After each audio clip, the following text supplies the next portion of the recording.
Now, I'm planning a trip to Australia and New Zealand, I was aiming for January, February. A friend of mine, Mitch, he's in New Zealand, he's a police officer. I was going to hang out with him, then do Australia, do a bunch of the cities and states in Australia.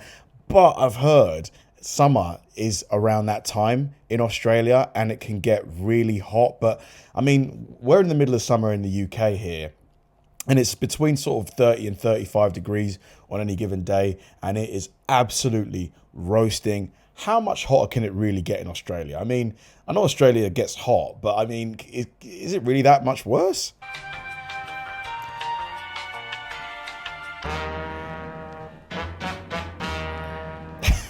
That name. I just realised it's a play on words. As most of you may know, I recently made a video about what makes Australia so dangerous. But there was one thing that I left out on purpose, and that was the weather. Now, the weather in Australia is unpredictable at the best of times, and that's especially true when it comes to Melbourne. Melbourne is the only place in the entire world where it can be 4 degrees and rainy, but then by the end of the day, you're bright red and sunburnt. But I'm not here today to talk about Melbourne's weather, because today's video is about the annually recurring 3-month period where there's snow, bushfires, and floods. It snows in Australia during the summer. What? All at the exact same time, and that is summer in Australia. From what I've heard, this year is gonna be a hot one. In case you didn't already know, there's a big hole in the ozone layer right above Australia. This massive hole in the ozone layer was likely caused by all the methane released from post-zinger box farts, and that means that more UV rays get in from the sun, making it a lot hotter. But from what I've heard, this year we're gonna be getting 2 for the price of 1, and that second thing is something called an El Nino. Now, I'll admit... Oh, yeah, we've had that. That's what we've had in the UK this year. Yeah, it makes sense that you guys will get it as well. It's just been so hot, guys. So humid and sticky. I'm an expert at many different things, but weather is not one of my specialties. But there is one thing that I have learnt over all these years, and that is, if something's name is in Spanish, you know it's gonna be hot. So in today's video, I'll be highlighting everything that you need to look out for in the Australian summer, such as what you'll need, what to avoid, and what preventative measures that you might need to take. Anyway, that's enough waffle, let's get into it. First up, we'll start by identifying some potential hazards and things that you need to avoid. First of which is hot seatbelt buckles. Ooh, now for any... Those are the worst. Getting in a car with leather seats in the summer. Oh!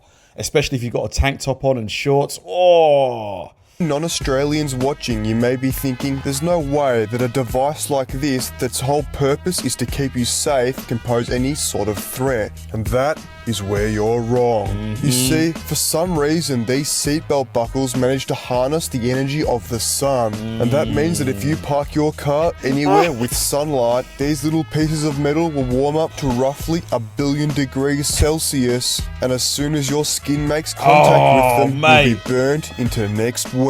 It's like getting branded. It feels like you're getting branded, genuinely. This is such a prolific problem, and no car is safe, not even the prestigious AU Falcon. The first time I got invited to one of Mark Zuckerberg's yacht parties, I decided to drive. And for some reason, I didn't even think of trying to find a shady spot to leave the AU Falcon for the day. So 3 days later, when it was time to head home, I went to put my seatbelt on and I was accidentally branded.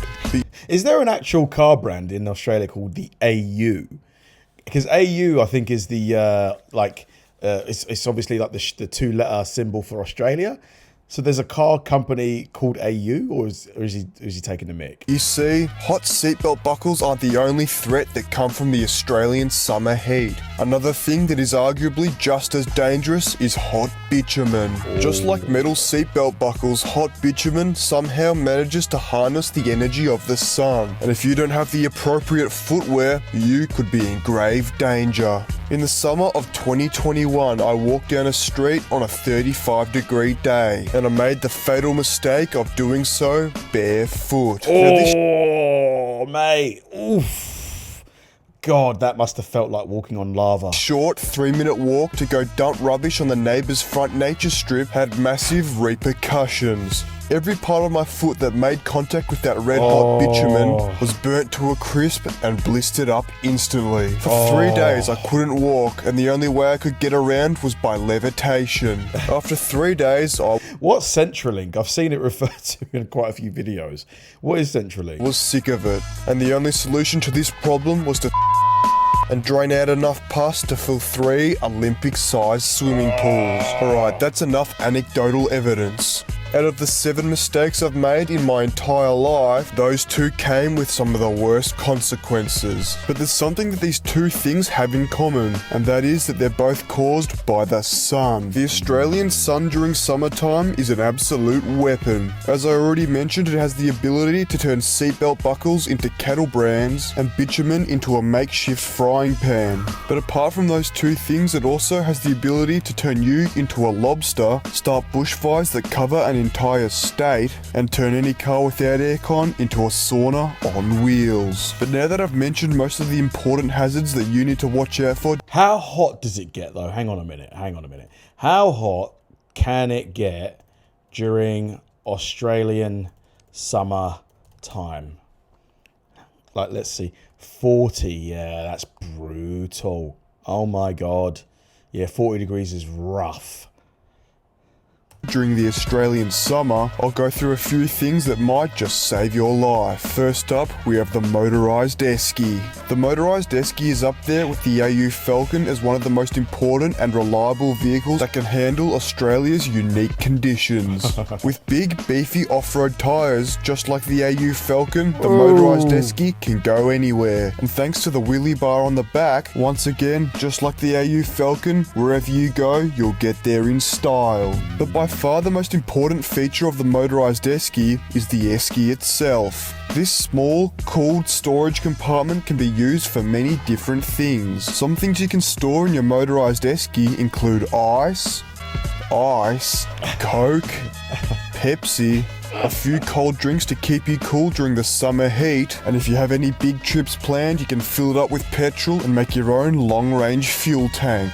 But not only is it one of the most practical vehicles available for purchase in Australia, it's also one of the best vehicles for running your own business. Some businesses that you can run while using a motorised esky include herb salesman, tilt tray stress Herb salesman. Herb. I get it. tester, and my personal favourite, organ transplant transportation. The motorised esky is one of the most sought after vehicles for the $1,000? This can't be real.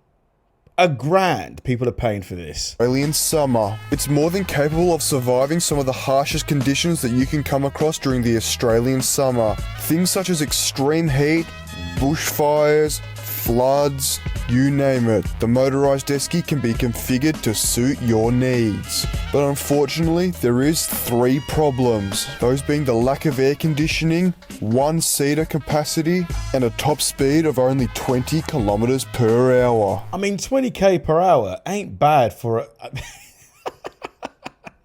Well, 20 k's per hour ain't too bad, to be fair. But luckily, once again, I've found a solution to this problem. And if you've been watching my videos for long enough, you'd already know that that solution is an AU Falcon with a boot full of ice. No, not that kind of ice. By filling the boot of your AU Falcon full of ice, you can still deliver organs, keep your drinks cold, and drive everywhere and anywhere in style. But now you have a top speed of 1 billion kilometers an hour, seating for 5, and most importantly, air conditioning. And the best part about all of this is that they're roughly the same price. Well, that's enough waffle about the AU Falcon. He loves the AU Falcon. I mean, it sounds like it's like a legendary car in Australia. Like, are they really popular?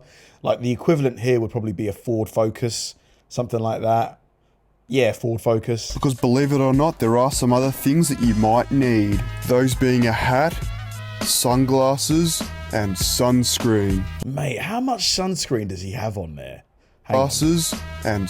That's Mark Zuckerberg. It's like, Jesus, man. It's like he's emptied the whole tube on his face. Sunscreen. Now obviously none of those things are anywhere near as important or interesting, but speaking of important and interesting, if you want to tan just like a bricklayer, buy yourself a t-shirt and get dripped out like me, link in description. Now to finish off this video, we're going to get into some things that you need to avoid at all costs during the Australian summer. First up, we have popular beaches. When it gets warm, people like to head down to the beach and cool off. But unfortunately, some of Australia's most avid beachgoers are old men in fluoro speedos. Now while these men... Hang on, wasn't that bloke president or prime minister of Australia at some point? Oh, what was his name? Abbott something? Mark Abbott? Men in fluoro speedos. Now while these men usually don't pose any sort of threat, who on earth wants to see that? Next up, we have anywhere with trees and grass. Due to our politicians being idiots, it's highly likely that anywhere with trees and grass is going to end up in a bushfire inferno. So unless you have your motorized esky or AU Falcon on hand, stay clear. And finally, once again, the most important thing that you need to stay away from is the sun. Unless you slip, slop, slap and reapply every 5 minutes, wear 7 hats and 15 pairs of sunglasses while holding an umbrella, you're gonna get sunburnt and end up bright red. So unless you want to camouflage in the tomato section at Coles, stay away from the sunlight at all costs. Which is hard, because if you want to go to the beach, right, and you want to sunbathe, how can you do that safely? I mean, I guess if you put on enough sunscreen, you can sunbathe, but then you won't tan, will you? So now that I've ruined your summer, it's time to end. If you enjoyed this video, make sure to like, subscribe, comment. Fun video. It's just annoying because like Jan-Feb was when I'd penciled in to go to Australia, but on the flip side, if I can bring it forward, I think Bathurst is in October. Hang on, let me double check that again. When is Bathurst 2026? It is, yeah, October the 8th to October the 11th, which, my God, it's not actually that far away. It's only like, what's that, 3 months away? So I guess if I can find a way to bring it forward, I would miss the summer, so I wouldn't get as hot, and I'd be able to do Bathurst. But I'm not sure if my mate Mitch could get the time off work. But I need to figure it out. I also need to figure out what I'm going to do in Australia, like what cities, like how many cities can I realistically fit into a 15-day trip? You know, like, mate, so many things to consider. Guys, help me out. Help me plan this out. Thanks for watching, guys. If you enjoyed the video, please like and subscribe. And if you did, check out this video right here and hit the join button below. See you there.